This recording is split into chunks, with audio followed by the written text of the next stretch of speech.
बिस्मिल्लाहिर्रहमानिर्रहीम अस्सलाम वालेकुम वरहमतुल्लाहि वबरकातुहू। उम्मीद करना सब दोस्त ठीक होने अल्लाह दा फजल करन नाल अज इंशाअल्लाह साडी जेहड़ी वीडियो वो जिस्म के किसी भी हिस्से कमजोरी है ना वो तो होएगी। मतलब कि पूरी बॉडी दे विच अगर किसी हिस्से विच दर्द है या कमजोरी है वो वास्ते क्यों बाबा जी बिल्कुल।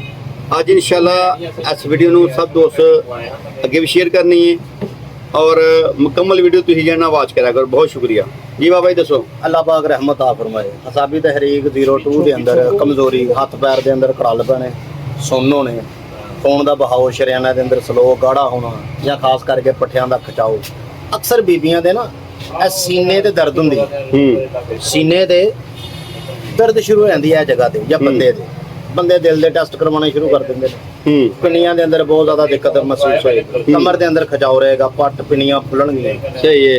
ये तमाम इलामतां दे अंदर होर भी बहुत ज्यादा महावारी का बंद होना या खास करके बहुत ज्यादा पेट का लग के आना ऐसी औरत जिदी रतूबती मसला है बलगम नी मजाज या खास करके सर्द तर सर्द मजाज के अंदर बड़ा कमाल नुस्खा तुहानूं दस्सिया जाएगा।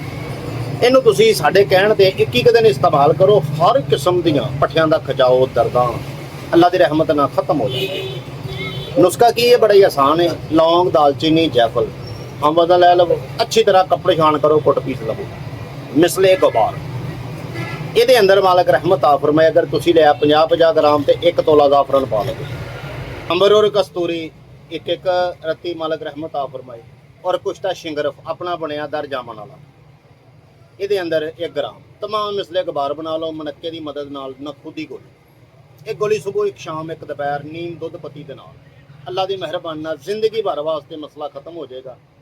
अक्सर बंदियां दा एक्सीडेंट हादसा या लत्त कट्टी होवे ते ट्राट दर्द नहीं जाती या जोड़ जुड़ जाए ना उत्थे बाद चीसां पैनों नहीं हटदियां। अल्लाह की मेहरबानी नाल कमाल का नुस्खा है और बहुत ज़्यादा ऐसे लोग जिन्होंने पस का मसला भी आ रहा है ये बलगमी मजाज के अंदर रतूबतां वध घट गई ने या खास करके ऐसे लोग जिन्होंने अनसुनिया का मसला हो जाता नींद नहीं आती चिड़चिड़ापन दिमागी घेरा बलगम रेशा होंदा जिसम हिप बीबियां दी या बंदियां दी बहुत ज़्यादा वध जाती है मास का लटक जाना कमर च दर्द शरीर जिन्हों चुक कहते हैं सरकार फरमाते ने असल गल मुहम्मद बख्शा अंदरू गई है मुक जिन्हों लोग कहते हैं चुक असल जो कमजोरी है चुकना का ना डॉक्टरी के कोई बीमारी है तो ना कोई हिकमत के अंदर असल ये बीमारी है ये मंदी का मसला हो जाए मनी ज़्यादा खर्च हो जाए इंसान चो कम बने ना हो भी बड़ी प्रॉब्लम होती है। इस मजाज के अंदर इन्हू इस्तेमाल करो तो नेक दुआवां जी याद रखना है तो नाले कोशिश करनी है। साड़ी एक मेहनत है वो मेहनत की है 11 बार दरूद आले मोहम्मद ते पढ़ना मालक रहमत आ फरमाए। अगर कोई हबाबी भाई साड़ी वीडियो देख रहा है